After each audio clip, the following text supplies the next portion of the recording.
Tinokutambirai paJolas News Audio.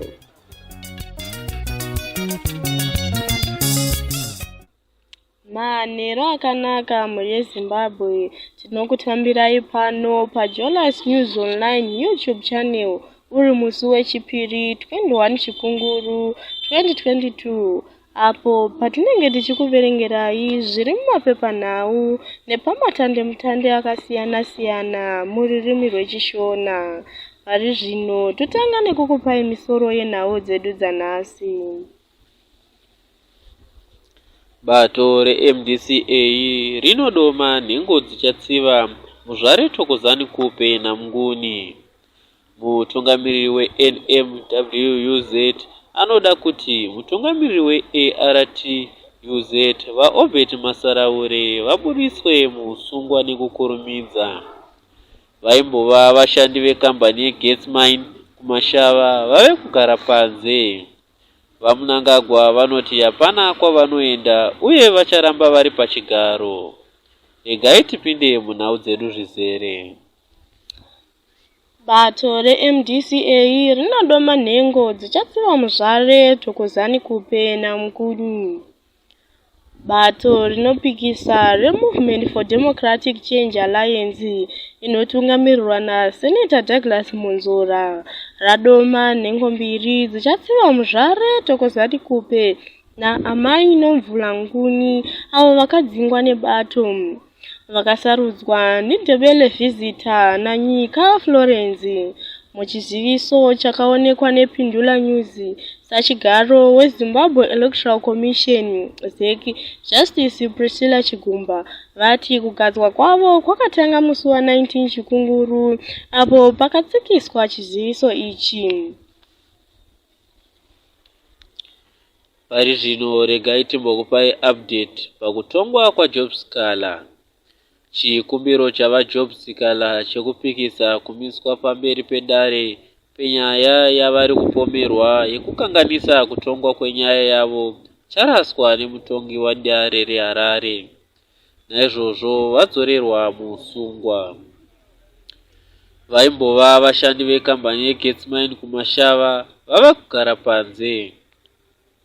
Vaive vashandi vekambani yemarata yeGetsmine kumashava vava kugara panze munguva ino yechando mushure mekudzingwa mudzimba dzavo idzo dzakatengwa nechikoro cheGreat Zimbabwe University. Kambani iyi yakavhara ikasiya vashandi vasina kwekuenda kana kubhadharwa. Mugodhi uyu waiva wemuzvinabhizimusi mutumwa mawere usati watorwa nehurumende yakakundikana kuti utange kushanda zvakanaka.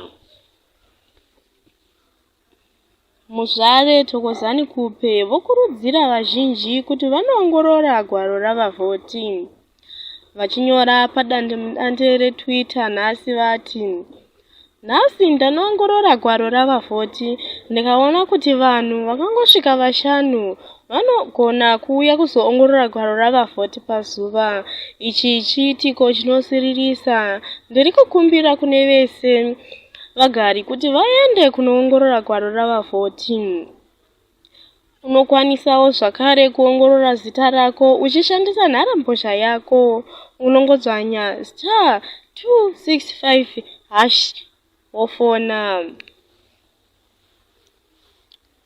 VaNelson-Chamisa vanoti zvirango zvinofanirwa kubvisa nekukurumidza.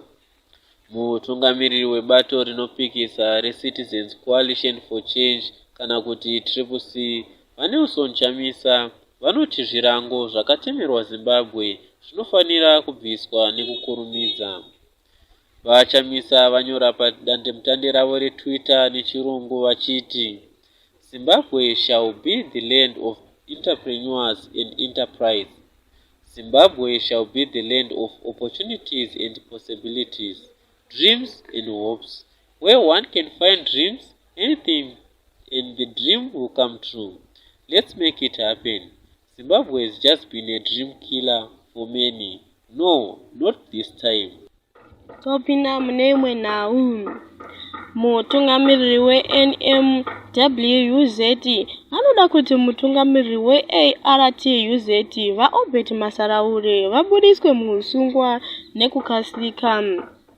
Mutungamiriri wesangano reNational Mine Workers Union of Zimbabwe vakureba Javangwe vanoti vaObert Masaraure vasunungurwe nekukurumidza vachiti hazvisi pamutemo. Mutungamiriri weAmalgamated Rural Teachers Union of Zimbabwe vakasungwa nemusi wechishanu 18 Chikunguru 2022 nemapurisa eZimbabwe Republic Police vachipomerwa mhosva yekukanganiswa kutongwa kwemutemo sezvakatsanangurwa musection 184(1)C of Criminal Code. Pari zvino tobata bepanhau reThe Herald. Kudzimwa kwemagetsi munyika yose kunonzi kuchaenderera mberi kusvika muna Nyamavhuvhu.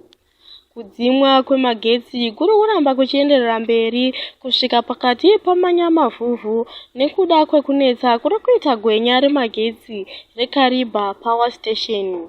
Gurukota rezvemagetsi nekusimudzirwa kwemagetsi vaZhemusoda vakaudza vatori venhau nemusi wechipiri kuti rimwe gwenya remagetsi pamagwenya masere emagetsi rakarasa simba rinozogadziriswa mushure memusi wa12 Nyamavhuvhu. Pari zvino regai tichimbokupai nhau dziri mubepanhau reNewsday. VaMnangagwa vanoti hapana kwavanoenda uye vacharamba varipo. Mutungamiriri wenyika vaEmmerson Mnangagwa nezuro vakazivisa kuti vachatonga mamwe makore ari pamberi pa2023 vachiona mapurojekiti ese avakatanga. Vachitaura pamusangano wekuparura urongwa hweCyber City kuMount Habden kunze kweguta reHarare nezuro, vaMnangagwa vakati vanhu vari pano ndimi matanga kuona chiono ichi. Mumwe nemumwe wenyu anofanirwa kunamata kuti aone chiratidzo ichi chichazoitika. Kana ndirini ndinoziva kuti ndichange ndichiripo kusvika chirongwa chapera uye kuona kuti zvinhu zvose zviri kufamba zvakanaka. Ndini ndichange ndichitonga. Topinda mune imwe nyaya. Mapurisa anokatyamadza dare apo anoudza magistrate kuti mapurisa anoshandiswa kudzivirira mutungamiriri wenyika. Mupurisa akakatyamadza dare nezuro paakaudza magistrate wemuHarare Taurai Manuere kuti mapurisa aishandiswa kudzivirira mutungamiriri wenyika vaEmmerson Mnangagwa. Violet Kadiki uyo anogara paOne Park Police Station akaudza dare panguva yekubvunzurudzwa negweta vaAlec Muchadehama vachimiririra varwi vaviri veCitizen Coalition for Change vari kupomerwa mhosva yekutyora mutemo weCovid-19 welockdown. Nhengo idzi dzakasungwa mushure mekuratidzira muWarren Park muna Chivabvu 2022. Muchadehama paakabvunzwa kuti zvakaipa here kuti munhu afambe nechikwangwani chakanzi ED must go. Kadiki akati hongu zvakaipa nekuti vaive vachikumbira mutungamiriri kuti aende uye isu semapurisa tiripo kuti tidzivirire mutungamiriri wenyika kubva kune vaya vanoda kupikisa hurumende.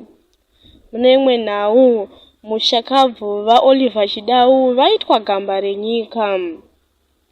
Mushakabvu uyo aiva gurukota rinoona nezveguta reHarare vaOliver Chidau vakaitwa gamba renyika nezuro.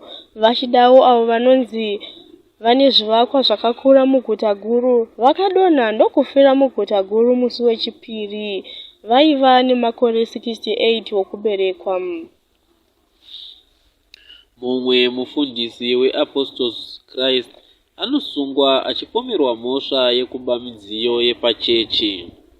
Mumwe mufundisi wechechi Apostles of Christ Afof Lwazi Moyo ane makore 31 okuberekwa nemusi wechitatu akamiswa pamberi pemutongi wedare ramajistreti muHarare.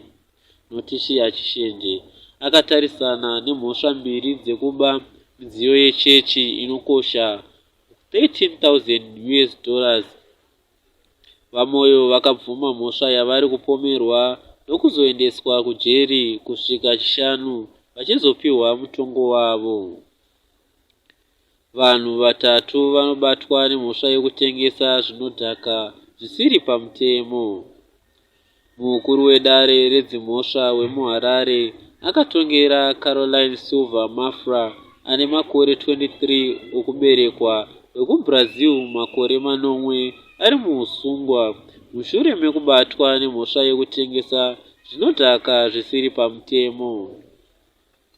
Mafra akasungwa pamwe chete nevagari vaviri vemuno vanoti Patience Murinda uyo ane makore 32 okuberekwa nemurume wake Slag Friend Zibusiso Ndlovu ane makore 33 avo vakarohwawo nembama yekugara mujeri kwemakore 8. Tinoti kuverengwa kwenhau dzanga dzichipisa dzaswera dzichiitika kunoperera pano. Tisu venyu Makoti naMunashe Wesley tanga tichikupakurirai nhau dzinodakadza. Vanoda kugara vachinzwa chirongwa ichi munogona kutibata paYouTube channel yedu mosubscribe ipapo. Subscription yenyu inotipasa manyemwe zvokuti mukasubscribe zvinoita kuti tisanete. Musakanganwa zvakare kuti tine group redu reWhatsApp rakapenga rinonakidza kudarika zvamunofunga. Namba dzeWhatsApp dzinoti 0775 934 930. Ndinodzokorora zvekare 0775 934 930.